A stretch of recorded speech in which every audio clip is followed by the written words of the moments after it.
Hello, good evening दोस्तों। स्वागत है आप सभी का आज के सेशन में। कल तक हमने वैदिक सभ्यता के इंट्रोडक्शन किया था। कल हमने जाना था कि वैदिक सभ्यता का विकास कैसे हुआ, कौन थे आर्य जिन्होंने वैदिक सभ्यता का विकास किया, वे कहाँ से आए थे।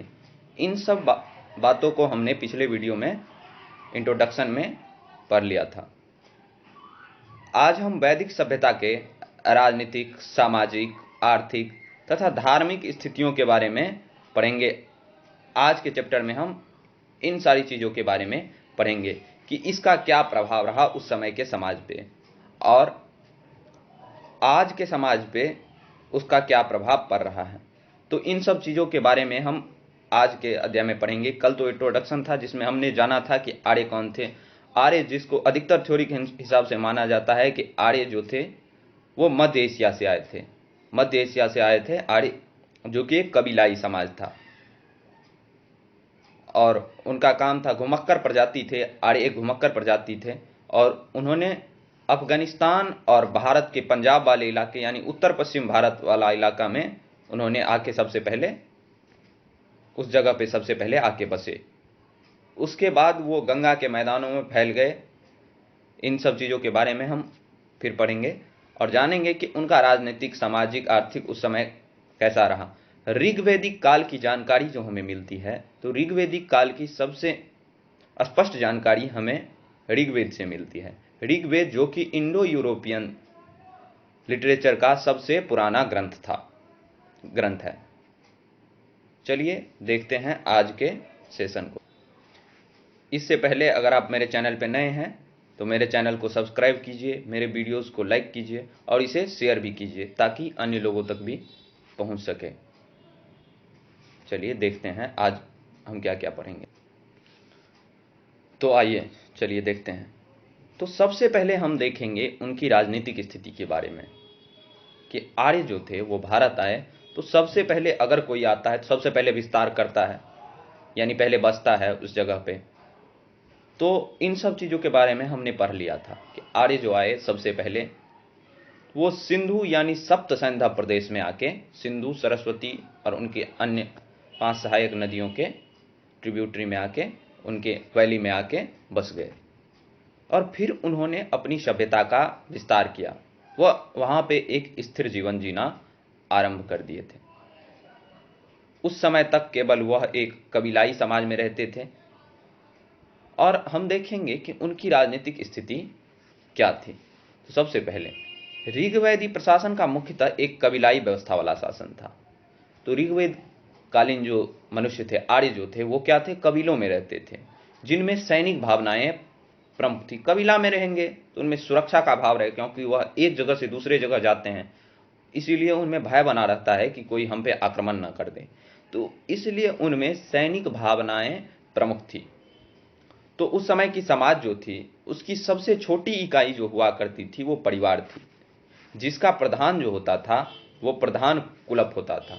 जो घर के सबसे बुजुर्ग व्यक्ति होते थे, प्रधान कुलप, वो यानी उसको कुल बोला जाता था। और फिर क्या थे, फिर इनके जो उच्चतर इकाई थे वो जैसे कई सारे परिवार मिलके ग्राम का निर्माण होता था, कई सारे ग्राम मिलके विश का, यानी ग्राम के प्रधान को ग्रामपति, फिर विशपति, फिर जनपति, फिर इस तरह से ये उच्चतर इकाई थे।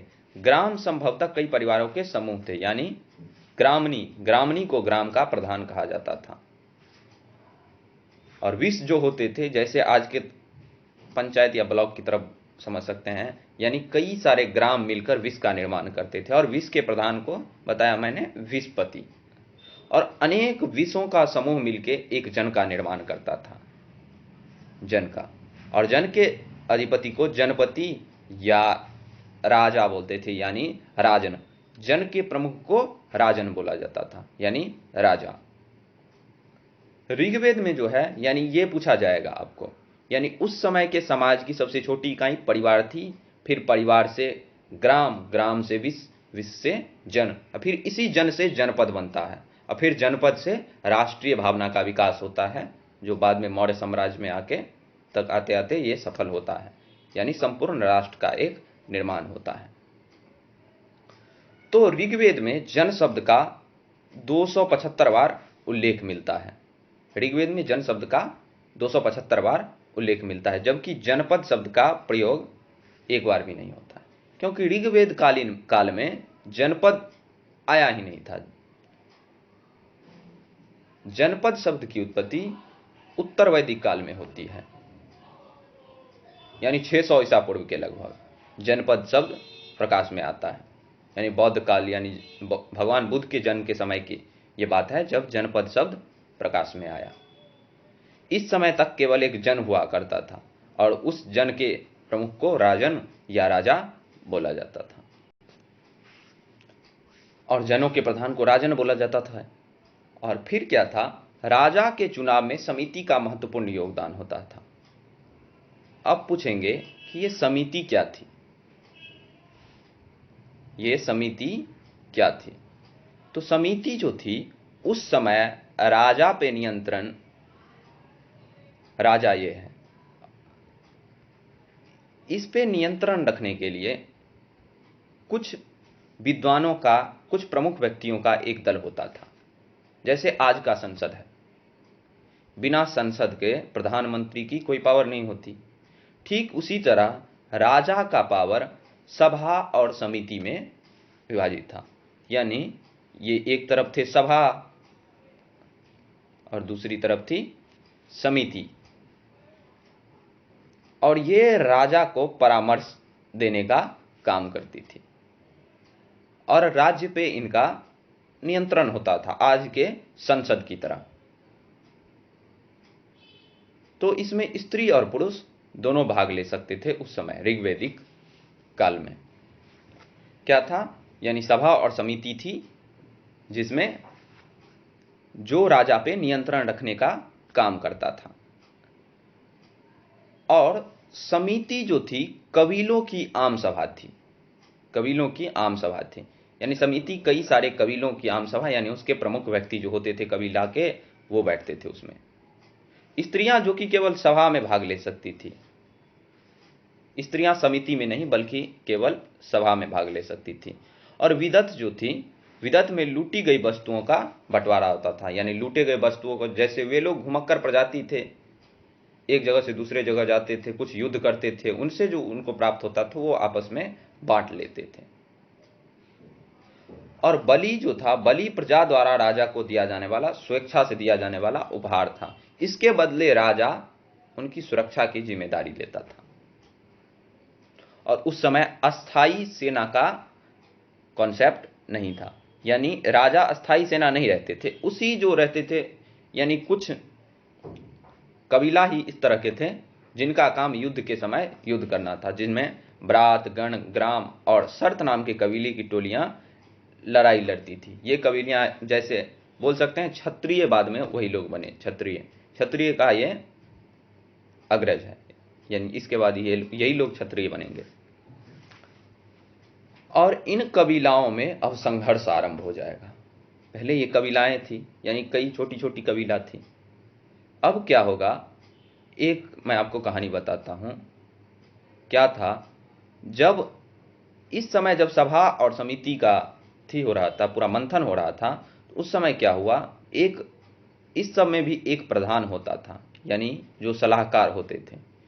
तो इसमें विश्वामित्र पहले हुआ करते थे। विश्वामित्र को हटा के वशिष्ठ को बना दिया गया सभा के प्रमुख, यानी अध्यक्ष बना दिया गया, जिसके कारण विश्वामित्र जो थे वो भरत एक हुआ करता था, राजा सुदास उसको बोलते थे, जो भरत वंश का राजा था, वो उसके अगेंस्ट में विश्वामित्र हो गए। और फिर उन्होंने क्या किया, 10 अन्य राजाओं को इकट्ठा किया, भारत के 10 अन्य राजाओं को, और फिर भारत के साथ, भरत वंश के राजा सुदास के साथ युद्ध किया, जिसे दशराज्य युद्ध कहते हैं। ये काफी महत्वपूर्ण था, ये कई सारे एग्जामों में पूछा जाता है। ये दशराज्य युद्ध क्या था, ये परशुनी नदी यानी रावी नदी के तट पर लड़ा गया युद्ध था, जिसमें भरत वंश के राजा सुदास और 10 अन्य जन, यानी जिसमें 5 आर्य और अनार्य दोनों थे, यानी आर्य और अनार्य दोनों थे। और इन आर्य में जो थे, आर्यों कबीले में जो थे, पुरु, यदु, त्रुशव, द्रोहु, अनु एवं 5 अन्य जन भी थे जो कि अनार्य थे। तो अनार्य जो थे उन अनार्य में आ जाते थे अकीन और पकथ, भलानस, भिसानी और शिवी थे। और इस युद्ध में क्या होता है, भरत कबीला का विजय हो जाता है, यानी सुदास, जिसके नाम पे बाद में जाके हमारे देश भारत का पड़ता है, क्योंकि जो विजेता होगा उसी का नाम होगा। और इस युद्ध का उल्लेख ऋग्वेद के 10वें मंडल में, 7वें मंडल में इस युद्ध का उल्लेख मिलता है। यानी ये जो दशराज्य युद्ध हुआ था, इसका उल्लेख हमें ऋग्वेद के 7वें मंडल में मिलता है। ये युद्ध उस समय का महाभारत बोल सकते हैं। यानी ये महाभारत का युद्ध नहीं था, वैसे वो तो उत्तर वैदिक काल की बात है, लेकिन इस समय जो हुआ था ये काफी महत्वपूर्ण युद्ध था, जिसमें जो कबीला विजय होगा उसमें सब मिल जाएंगे। और यहीं से कॉन्सेप्ट बनना शुरू हो जाता है जनपद का। जब भरत जन की विजय हुई तो पराजित जनों में पुरु जन सबसे महान थे। पुरु, कुरु, यदु, इस सब के बारे में हम लोग सुनते हैं महाभारत में भी, यदुवंश, कुरुवंश, इस तरह से। तो पराजित जनों को पुरु कहा गया। और बाद में यही पुरु और भरत जनों की मैत्री हो गई, जो कुरु नामक शासक कुल बना, जिसकी राजधानी बाद में हस्तिनापुर बनी। और यही भरत और पुरु मिल जाने से कुरु का जन्म हुआ। जैसे बोलते हैं ना भरतवंश, वही भरतवंश था। और इस प्रकार जो था, अब देखते हैं, यानी राजा जो थे उनको सभी दिशाओं में अलग अलग नामों से जाना जाता था। जब ये लोग आके बस गए, सब राजा अलग अलग दिशाओं में बन गए। कोई गंगा के मैदान में आके बस गया, कोई उत्तर में, कोई दक्षिण में, कोई पूरब, कोई पश्चिम। तो इस तरह से जब आके बसे तो ये हम लोग सुनते हैं सम्राट, राजा, भोज, इस तरह की बातें सुनते हैं। तो क्या है ये सब? तो ये राजा के ही पर्याय हैं, विभिन्न क्षेत्रों में उनके पर्याय हैं। जैसे पूरब में पूर्वी साम्राज्य राजा को सम्राट बोलते थे, यानी बिहार वाला इलाका, मगध वाला इलाका, हम लोग पूरब में पढ़ते हैं, बंगाल सब जो है, बंगाल, उड़ीसा, बिहार, ये वाला इलाका, यानी मगध वाले इलाकों में राजा को सम्राट, जैसे सम्राट अशोक हुए, सम्राट चंद्रगुप्त मौर्य, क्योंकि ये पूरब के राजा थे। ये अखंड भारत पे शासन किया, लेकिन ये मुख्य रूप से पूरब के राजा थे। इनका जो सेंटर था वो मगध था, जो कि पूरब था। फिर पश्चिम जाइएगा, यानी गुजरात, राजस्थान वाला, तो इधर राजा को स्वराट बोला गया। और फिर उत्तर में कश्मीर वाले इलाके में, कश्मीर पंजाब वाले इलाके में राजा को विराट बोला गया। और दक्षिण में भोज बोला गया, यानी भोज जो थे उनको भोज बोला गया। राजा भोज वो वाला नहीं है, वो दूसरा है, वो बाद में आएंगे। और मध्य देश में, यानी जैसे मध्य प्रदेश, छत्तीसगढ़, यानी इस वाले इलाके में, दिल्ली सब वाले थोड़े इलाके में राजा बोला गया राजा को। तो इस तरह से नाम था, यानी पूरब में सम्राट, पश्चिम में स्वराट, उत्तर में विराट, दक्षिण में भोज, और मध्य देश में राजा को राजा बोला गया। ये तो था राजनीतिक जीवन। अब देखते हैं सामाजिक जीवन के बारे में, यानी उस समय का समाज कैसा था। तो समाज की स्थिति क्या थी? तो ऋग्वैदिक समाज जो था उसका आधार गोत्र हुआ करता था। गोत्र का अर्थ होता था, यानी वो किस कुल का है, किस वंश से ताल्लुक रखता है। जैसे आज के दिन में भी होता है, जैसे हम लोगों में होता है, यानी कोई वत्स गोत्र का होता है, कोई कश्यप, यानी इसका मतलब ये है इनके पूर्वज वो थे। कश्यप मुनि के वंशज का जो गोत्र होगा वो काश्यप, सांडिल्य मुनि के वंशज सांडिल्य, वशिष्ठ मुनि के वंशज वत्स, यानी इस तरह से आता गया। तो समाज के संगठन का आधार वो गोत्र हुआ करता, यानी उस आधार से बोलता, यानी कोई जो बताता था तुम कौन हो, तो मैं इस वंश के महाराज फला के वंशज हैं हम। जैसे मिथिलेश जो थे वो बोलते थे हम महाराज मिथि के वंशज हैं, बोलते थे। महाराज जैसे राम भगवान रामायण में देखे होंगे इक्ष्वाकु वंशीय, यानी वो उनका एक गोत्र टाइप से था जो प्रत्येक व्यक्ति के पहचान का आधार था। समाज उस समय का पितृसत्तात्मक था और परिवार संयुक्त रहता था। और यही अब आगे जाके क्या होगा, ये गोत्र वाला सिस्टम वर्ण में बदल जाएगा। ये गोत्र वाला सिस्टम वर्ण में बदल जाएगा, वर्ण में बदल जाएगा। अब क्या था, ऋग्वैदिक समाज जो था, ऋग्वैदिक समाज ये 4 पार्ट में विभाजित हो जाता है। ब्राह्मण, क्षत्रिय,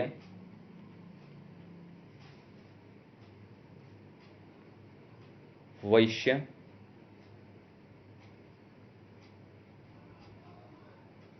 और शूद्र। यानी इसमें समाज विभाजित हो जाता है। तो इस बात का वर्णन कहां मिलता है, तो इस बात का वर्णन जो है ऋग्वेद के 10वें मंडल में वर्णित पुरुष सूक्त में 4 वर्णों की उत्पत्ति के बारे में दिया गया, जिसमें हमने आपको कल बताया था कि परमपिता ब्रह्मा के मुख से जो निकला वो ब्राह्मण, क्षत्रिय से क्षत्रिय उनकी भुजाओं से, जंघा से जो निकला वो वैश्य और शूद्र उनके पैरों से उत्पन्न था, बताया गया। लेकिन इस काल में ये वंशानुगत नहीं था। इस काल में व्यवसाय का आधार इस समय में जो था वह उसके कर्म के आधार पे तय होता था। लेकिन धीरे धीरे क्या हुआ, समाज में विभेद इसी समय से थोड़े ही दिन बाद यानी कुछ समय बाद इसमें कमियां आने लगी। समाज में विभेद प्रारंभ हो गया। प्रारंभ में तो केवल 3 वर्ण थे, ब्राह्मण, क्षत्रिय और वैश्य। प्रारंभ में 3 वर्ण थे। ये क्वेश्चन आपको पूछा जाएगा, 100% इस क्वेश्चन के चांसेस बनती है कई सारे एग्जाम में। ये पूछेगा कि शूद्र शब्द का सर्वप्रथम प्रयोग ऋग्वेद में कहां किया गया है।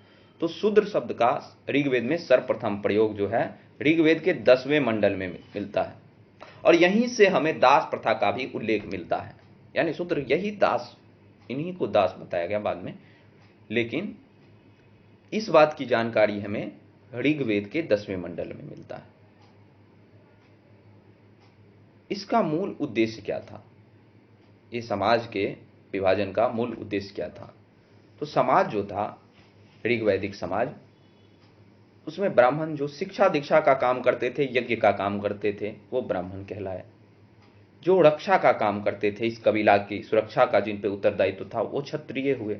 वही जो कबीला शब्द छोटे छोटे थे पहले, वही बाद में क्षत्रिय बन गए। फिर जो व्यवसायिक कर, जो किसानी का काम करते थे, अन्य व्यापार करते थे, कुछ भी करते थे, वो वैश्य हुए। और शूद्र वे व्यक्ति थे जो सर्विस करते थे, सेवा का काम करते थे, वो वैश्य के, वो शूद्र कहलाए।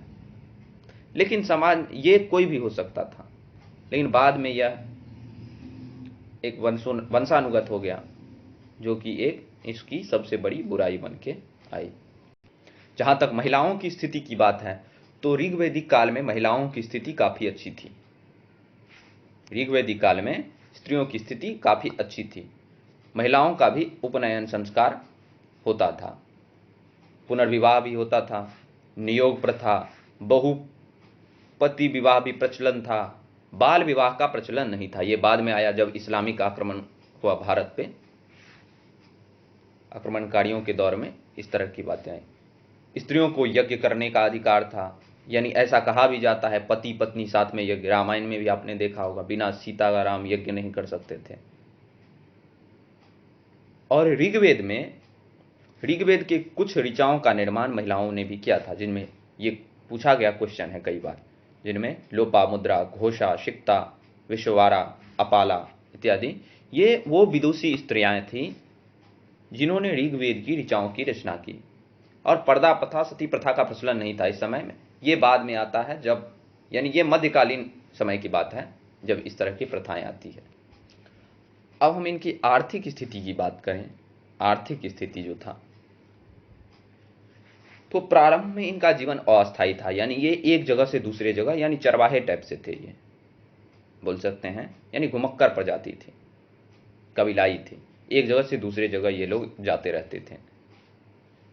इसीलिए ना आर्य सभी जगह फैल गए पूरे विश्व में। जर्मनी में भी बोलता है, जर्मनी के वासी बोलते हैं हम लोग आर्य हैं, लेकिन मूल रूप से आर्य का जो जन्म था वो भारत था।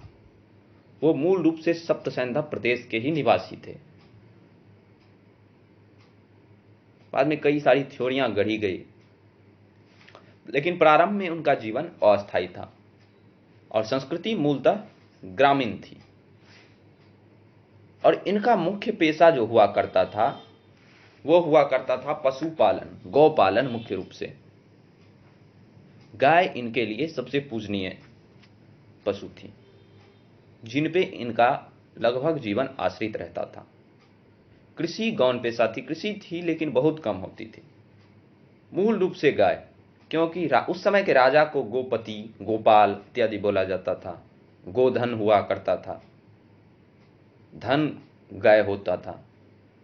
गाय काफी महत्वपूर्ण माना जाता था, क्योंकि ऋग्वेद में गाय शब्द का उल्लेख सर्वाधिक, मतलब कई बार किया गया है। 176 बार उल्लेख मिलता है गाय शब्द का। और जो धनी व्यक्ति होते थे उनको गोमत, राजा को गोपति, और पणी, ये क्वेश्चन यूपीएससी का है, पणी नामक व्यापारी पशुओं की चोरी करने के लिए कुख्यात थे।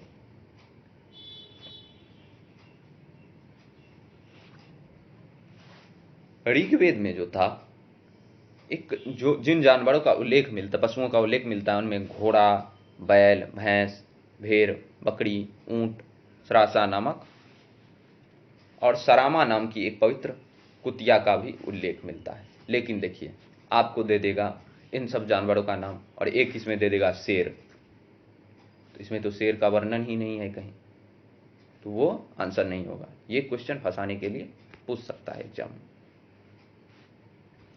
ऋग्वेद के ऐसा अगर पूछ दे, क्या ऋग्वैदिक कालीन आदमी कृषि के बारे में जानते थे, तो हाँ, वो जानते थे, कृषि से वो परिचित थे, लेकिन कृषि उतनी विकसित नहीं थी, वह एक गौण पेशा थी। ऋग्वेद के चतुर्मंडल में खेती प्रक्रिया का वर्णन मिलता है, खेती प्रक्रिया का वर्णन है, लेकिन जिस अनाज के बारे में वर्णन मिलता है वो केवल जौ था, जिसको यव भी बोलते थे संस्कृत में, यानी जौ। और कई सारी पेशा थी, जिनमें बढ़ई, रथकार, बुनकार, चर्मकार, कुम्हार आदि शिल्पियों का उल्लेख मिलता है। बढ़ई के लिए तत्क्षण धातु कर्मी के लिए कमार शब्द का, आज भी कमार ही बोलते हैं, और सोने के लिए हिरण्य शब्द का, जैसे एक श्लोक टाइप से है, हिरण्यवर्णा जल, ऐसे करके है। हिरण्य मतलब होता था स्वर्ण, स्वर्ण रूप, हिरण्यवर्णा, यानी सोना के लिए हिरण्य शब्द का प्रयोग किया जाता था। ऋग्वेद में कपास का उल्लेख नहीं मिलता है, ये सबसे इंपॉर्टेंट है। ऋग्वेद में किस फसल या किस चीज के बारे में जानकारियां नहीं मिलती हैं, तो दे देगा कपास, जौ, ऐसे करके, और भी ऑप्शन जो होगा वो देगा उस हिसाब से, गेहूं, यानी इस तरह से। और ऑप्शन दे देगा 1 सही है, 2 3 दोनों सही है, 1 सही है, 2 3 गलत है, यानी इस तरह से। और ऋण लेना उस समय में अच्छा नहीं समझाता था, और जो ऋण लेता था उसको सूदखोर कहते थे ये लोग। अब चलिए हैं लास्ट पे चलते हैं, यानी उनकी धार्मिक स्थिति के बारे में जानते हैं। यानी उनकी धार्मिक स्थिति क्या थी। तो आर्य जो थे वो बहुदेववादी थे, यानी बहुत सारी देवताओं की पूजा करते थे, यानी प्रकृति के विभिन्न विभिन्न रूपों में उनका मानवीकरण करके वो पूजा किया करते थे। जैसे अग्निदेव, सूर्यदेव, इस तरह से, जैसे सूर्य ऊर्जा देता है तो सूर्यदेव, अग्नि आग से अग्निदेव, इस तरह से वायुदेव, पवन देव, यानी पवन देव वायुदेव सेम हुआ, इस तरह से वे लोग पूजा करते थे। लेकिन आर्य बहुदेववादी होते हुए भी वो एकेश्वरवाद में विश्वास रखते थे। वे जानते थे कि एक सत्ता है, मेन एक ही है। और उन्होंने प्रकृति की शक्तियों का मानवीकरण करके पूजा किया, जैसे अग्नि, अग्निदेव, वायु, वायुदेव, जल, वरुण देव, सूर्यदेव, इस तरह से उन्होंने पूजा किया। और कुछ बातें ये है कि प्रकृति में प्रतिनिधि के रूप में आर्यों ने देवताओं को 3 श्रेणियों में बांटा। इस आधार पे उन्होंने प्रकृति के पूजा के आधार पे उन्होंने देवताओं को 3 श्रेणियों में बांटा, जिसमें था आकाश के देवता, अंतरिक्ष के देवता, पृथ्वी के देवता।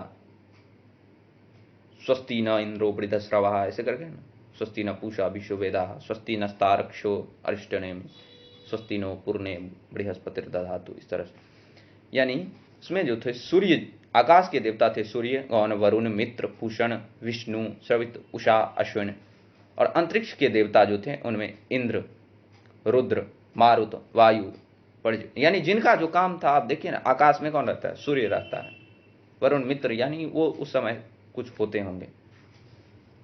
उसे पृथ्वी के देवता थे अग्नि, जिसका पृथ्वी पे काम था। और अग्नि को देव भगवान से मिलाने वाला भी बोला जाता था, यानी पृथ्वी और स्वर्ग के बीच का यात्रा करने वाला अग्नि, जिसमें हवन यानी यज्ञ में इसका काम आता था। अग्नि, सोम, पृथ्वी, बृहस्पति इत्यादि। ऋग्वेद के जो सबसे लोकप्रिय देवता थे वो इंद्र को बोला जाता है, यानी इंद्र जो थे ऋग्वेद के सबसे लोकप्रिय देवता थे। वो कैसे? तो ऐसा बोल सकते हैं क्योंकि उसका 250 बार 250 सूक्त समर्पित है, लेकिन ये एक हद तक सही भी नहीं है। अक्सर हम किसकी विनती करते हैं ज्यादा? जो रूठ जाता है, जो घमंडी होता है, उसको ज्यादा मनाना पड़ता है। जो वैसे मान जाता है उसको मनाने का कोई काम नहीं। इसीलिए सबसे ज्यादा श्लोक जो था वो इंद्र पे लिखा गया था। वैसे हम लोग रामायण महाभारत में भी देखते हैं इंद्र थोड़े घमंडी होते हैं, वो ईगो पे तुरंत आ जाते हैं, यानी इसीलिए इंद्र का सबसे ज्यादा बार उल्लेख है। इसीलिए एनसीईआरटी कहता है कि इंद्र उस समय के लोगों का ऋग्वैदिक कालीन सबसे प्रिय देवता थे। और इंद्र का काम क्या था? तो उस समय का समाज जो था कबीलाई था, और वे लोग युद्ध प्रिय थे। आर्य जो थे सो युद्ध प्रिय जाति थी, युद्ध प्रिय समाज था, तो वो युद्ध करते थे। इसीलिए इंद्र जो थे वो युद्ध के देवता थे, और वर्षा, आंधी, तूफान के भी देवता थे। युद्ध के देवता होने के कारण इनका सर्वाधिक बार प्रयोग मिलता है। फिर वर्षा, कृषि भी कुछ करते थे तो उसके लिए वर्षा, आंधी, तूफान आदि के देवता थे। फिर आता है इंद्र के बाद जो थे, उसके बाद जो थे सबसे ज्यादा यानी अग्नि, जिनका 200 बार उल्लेख मिलता है, जो यज्ञ के लिए उनका ज्यादा उपयोग होता था, इसीलिए 200 सूक्त में दिया हुआ है। फिर वरुण, मित्र, इस तरह से था। इस तरह से कई सारे देवता थे जिनका उल्लेख मिलता है। यानी वरुण के बारे में हमने देखा, जो पहले तो इंद्र, जिन पे 250 श्लोक लिखा गया है। और फिर दूसरे नंबर पे थे कौन? अग्नि, 200। फिर तीसरे नंबर पे थे वरुण, जिसे जल निधि बोलते थे, यानी जल के स्वामी, जल के स्वामी। वरुण को ऋतस्य गोपा, ऋतस्य गोपा यानी ऋतुओं को चलाने वाला देवता जो थे। और ये परिस्थिति यानी इकोसिस्टम के, नैतिकता के भी देवता थे। ऋग्वेद के 9वें मंडल में सोम की स्तुति का भी बोलता है। सोम क्या था? पेय जल के लिए, यानी सोमरस जो बोलते थे उसका, इसीलिए इस तरह। और फिर इसके बाद जो सबसे इंपॉर्टेंट आता है यहां से धर्म से, वो है गायत्री मंत्र। गायत्री मंत्र जो था वो ऋग्वेद के 3रे मंडल में उल्लेखित था। इसके रचनाकार जो थे वही विश्वामित्र थे, और ये सूर्य देवता को समर्पित था। सूर्य देवता में भी ये सावित्री, यानी सावित्री टाइप से कुछ था, देवता थे जिनको ये समर्पित था, यानी सूर्य देवता को मुख्य रूप से समर्पित था। और देवताओं की उपासना की मुख्य स्थिति कैसे करते थे? तो ये लोग स्तुति पाठ, यज्ञ, बलि अर्पित करना, इस तरह पे चीजों पे अधिक जोर देते थे। और इनका दृष्टिकोण जो था उस समय अध्यात्म ना होके भौतिक सुख था। वो अपने सुख के हिसाब से, अग्नि का काम है तो अग्नि देवता की विनती करो, जल का काम है तो सूर्य देवता पुरंदर, यानी और अगर युद्ध करना है तो फिर इंद्र का काम होगा, क्योंकि उनको पुरंदर भी बोला जाता था। पुरंदर का अर्थ होता है किला को तोड़ने वाला, किला को तोड़ने वाला।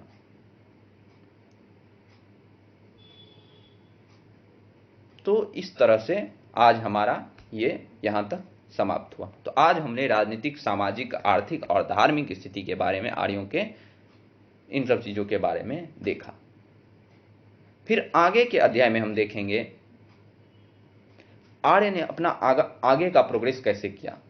ये तो था 1500 से 1000 ईसा पूर्व की बात, और फिर आता 1000 से 600 ईसा पूर्व, जिसे उत्तर वैदिक काल कहते हैं, जिस समय में आर्यों का संपूर्ण विकास होता है। वो ग्रामीण से नगर की तरफ बढ़ते हैं, वो कृषि कार्य में लगते हैं, और बाद में फिर ये पशुपालन गौण पेशा बन जाता है, यानी ये उतना प्रचलन नहीं रहता है, कृषि आदि होता है। लोहे का खोज होता है, जिसके कारण, लोहा का खोज होने के कारण क्रांतियां आती हैं, युद्ध होता है, साम्राज्य का निर्माण होता है, जन से जनपद बनता है, फिर राष्ट्र बनता है। तो इन सब चीजों के बारे में हम अगले वीडियो में पढ़ेंगे। तब तक के लिए इसी को रिवीजन कीजिए, पढ़ते रहिए, खुश रहिए। जय हिंद।